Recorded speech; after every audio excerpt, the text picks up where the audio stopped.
This is the iPad Pro M4 killer. That's right. This is the all-new Huawei MatePad Pro 12.2 inches. Huawei claims this is more than PC. Very thin, sleek, light, premium. Wait, look at this. 1, 2, and... Whoa! Check that hinge out. Pwede siyang ganyan. Pwede siyang ganyan.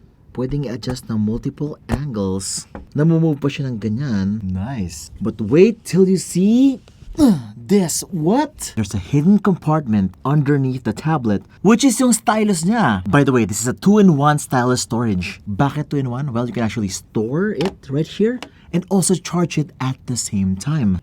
Charger na pala siya. Yes, it already comes with the whole keyboard, stylus, in the box. You know what else comes in the box? Much like a full-blown Microsoft Office application. Kompleto yung kanyang toolbox dito for Microsoft Word, PowerPoint, Excel spreadsheets. Guys, just like the true Microsoft Office. Not only a tablet, but a full PC experience. And yung keyboard, may touchpad na, which is very responsive as well. And that screen! What in the screen is this? Sobrang bright! Teka, babaho ko lang konti yung brightness. Ang bright masyado. By the way, this is an OLED display. Yes, an OLED. But not just any OLED display. This is what you call a tandem OLED paper matte display. Ito ba yung sa motor?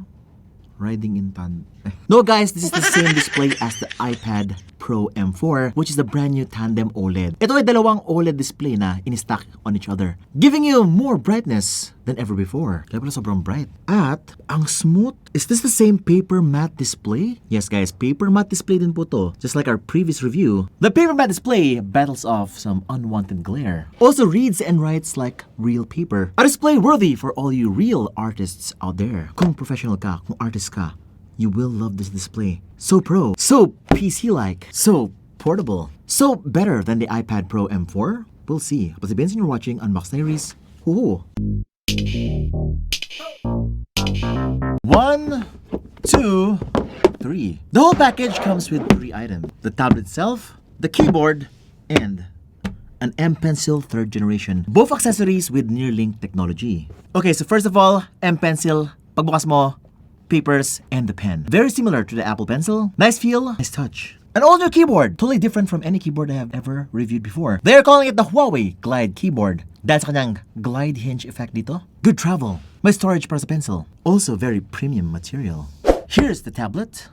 12.2 inches. Now inside we're getting the tablet itself. Grabe, sobrang premium yung kanyang presentation. It's like pulling out a MacBook. Underneath we're getting the keyboard, the charger, and the cable. By the way, the charger is 100 watts of fast charging. With power delivery na po to.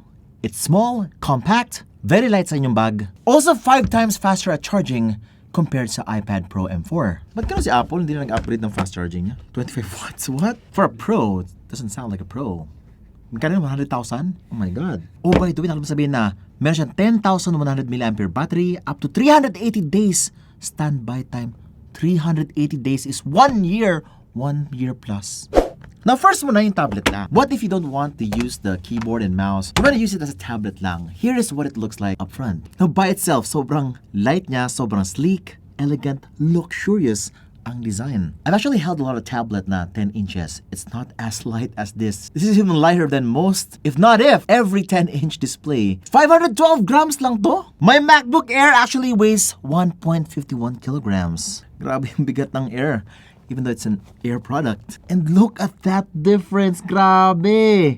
Walang sinabi si Air, guys. Wait lang. Siyempre, Beans, may keyboard yan. Pinagsasabi mo. Wait, look at that. With the keyboard, mas manipis pa siya kaysa kay MacBook Air nang di hamak. Malaki ang difference. What? By the way, this is only 5.5 millimeters thin. Now look at that back. It's got that golden silky design which captures the spirit of artistic legacies, making it a perfect match for those creatives looking for a premium device that really resonates with them. Siyempre, artista. For example, nag-drawing ako. Guys, sa sobrang gaan niya, pwede siyang one-handed just like this one. Oh, by the way, look at that display. Tingnan mo yung bezel sa sides. Sobrang thin. I've never seen this thin of a bezel or even in any laptop. 92% screen to body ratio po to. Not only sa kanyang design sa likod, Yung pagka sleek and sexy but also sa harapan din. The measurements are just insane. And look at this, 1, 2, 3, 4. Meron siyang 4 na loudspeakers dito na may Huawei sound. Has Switzerland SGS certification. Oh, wow! I cannot believe kung gano'n siya kanipis, ganito kalakas ang sound na lumalabas sa kanya. The sound is so full. Usually basag na to sa 100%, but wow, parang Ogie Alcacid to ah. Small, pero ang lakas ng boses. Whoa!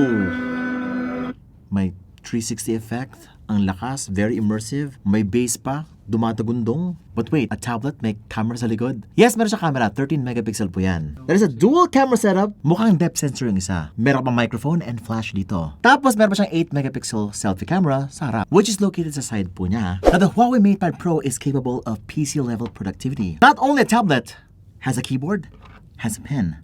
And with this, you get PC level productivity. Now, syempre, 3-in-1 po to. Hindi na po siya tablet. And this is how it looks like without the tablet. And with this, naka-magnet po siya. Snaps in, just like that. Ito po yung itsura ng likod. Now, bakit siya Huawei Glide keyboard? Well, it's simple. It glides. It slides or it glides? Ba't na lang slide keyboard? Ba't glide? Gliding is like flying. And this is sliding. Parang glider. Parang glider, guys. Maybe it's because of the hinge. Ayun, picture niya. Ooh, it's gliding just like that. You actually have multiple options for angles. Pwedeng as low as ganyan. Ganyan. And kung masyado siya malapit sa keyboard mo, pwede mo siyang ilayo ng konti ng parang ganyan.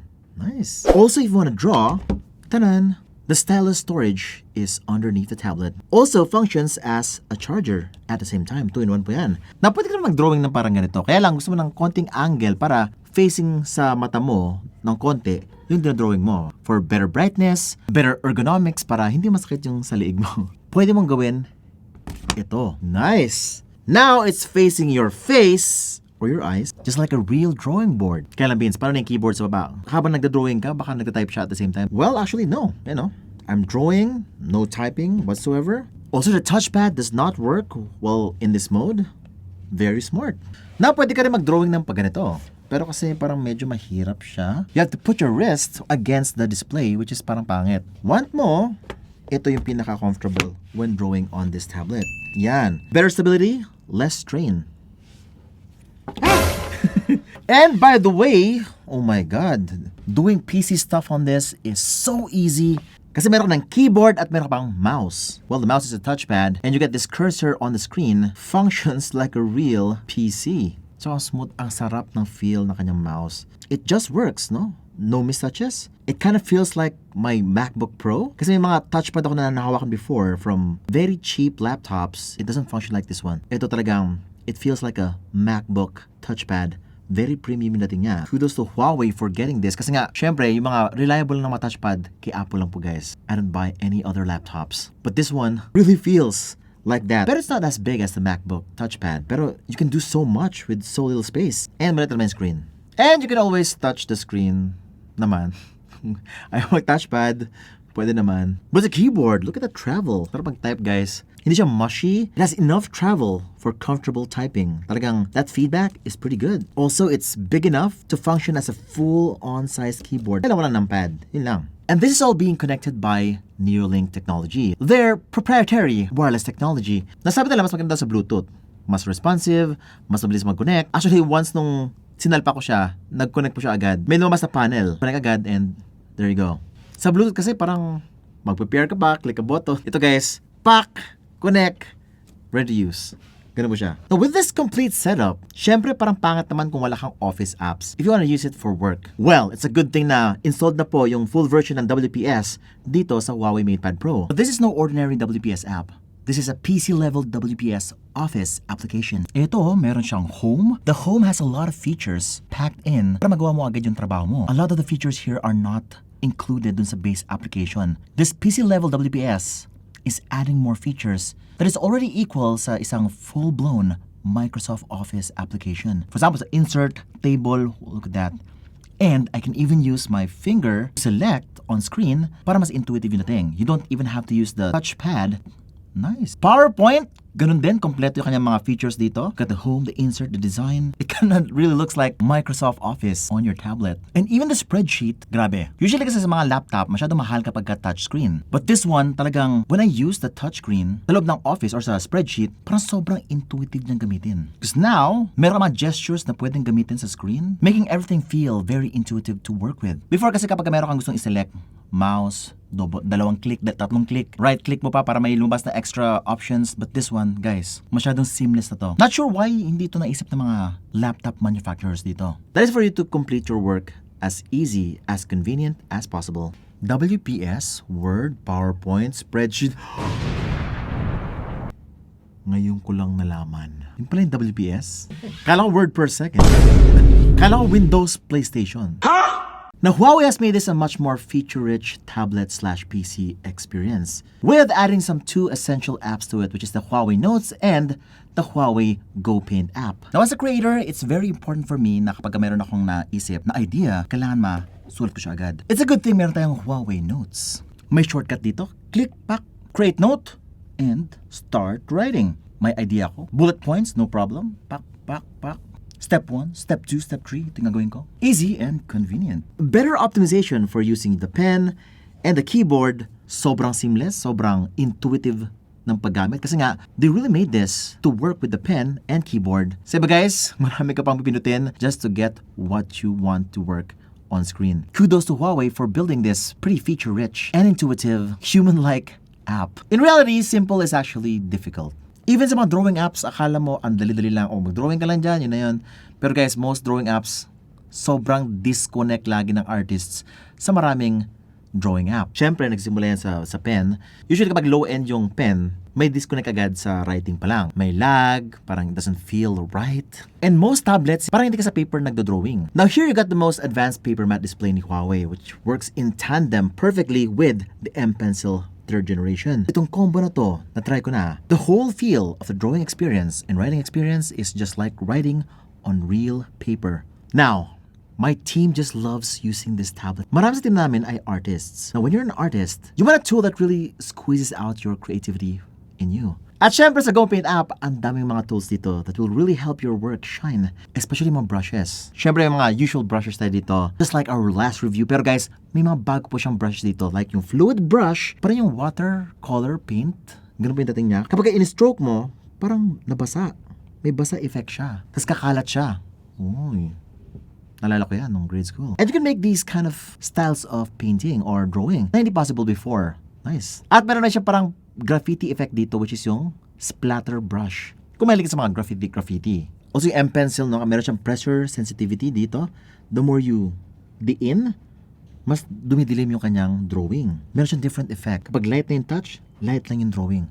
Nice. Go Paint app is very easy to use. Very simple steps lang po. Open the app, click yung plus, at marami ka dito mga options for your canvas. Iba't ibang size. May mga presets, pero kung gusto mo ng customized na canvas, guys, ang dami niyang pwedeng ditong options. Gusto mo simple lang, meron siya dito. Color white background. To may texture, pwede. Different kinds of textured canvas. Pang watercolor, pwede rin. Also can change your canvas shape. Pwedeng square, 9x16.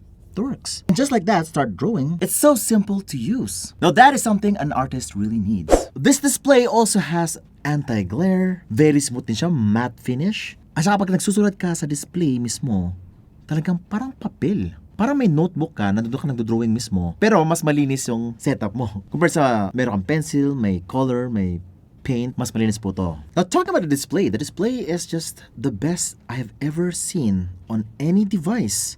Well, that's because this is a new technology. Hindi lang po siya OLED display, but also tandem OLED. Paper matte display, meaning dalawang OLED po to na nakastack on each other, giving us better brightness and clarity and even much better color. Kasi guys, kapag OLED, ito talaga yung problema ng most artists. Parang, Vince, I don't want OLED displays. Kulang sa brightness. Pag ginamit ko sa labas, madilim, useless. But guys, finally, with as much as 2,000 nits of peak brightness, you can get so much visibility now compared to before. Kunwari, engineer ka na sa labas, okay? You wanna show your client, boss, ano bang gusto mong ipadagdag sa bahay mo? Okay, game. Okay, sunlight, direct sunlight, kitang-kita pa rin.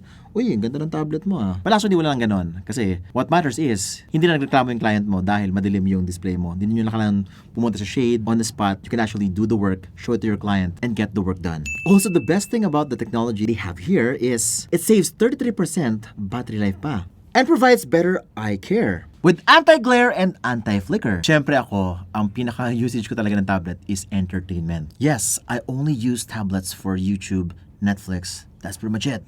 And boy oh boy, this is just so good of a display. Ako to nakita sa iPad Pro ko yung M1 na, ganito ka bright, ganito ka pulido ang kanyang image quality. Lalo na sa YouTube. Oh, may YouTube. Yes, you can actually download some Google apps here kasi meron siyang Gbox. Once you have the Gbox installed, just download YouTube, Google, and you're good to go. And YouTube has 4K, 60fps, HDR. Yes, you can actually view HDR content on this display or on this tablet. And if you're here for the entertainment, you'll be blown away. Especially sa sound quality pa lang, ang lakas ng tunog, very clear, very loud, very full.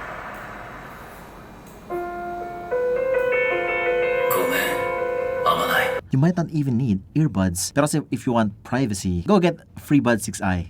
Perfect combination para dito. Now with this kind of big display, marami kang pwedeng gawin dito. Multiple apps running at the same time. Facebook, split screen natin ha. Pwedeng-pwede. Smooth na smooth experience. The aspect ratio on this thing is perfect for work. The black bars kapag kasi YouTube, wala siya masyadong black bars. Konting-konti lang.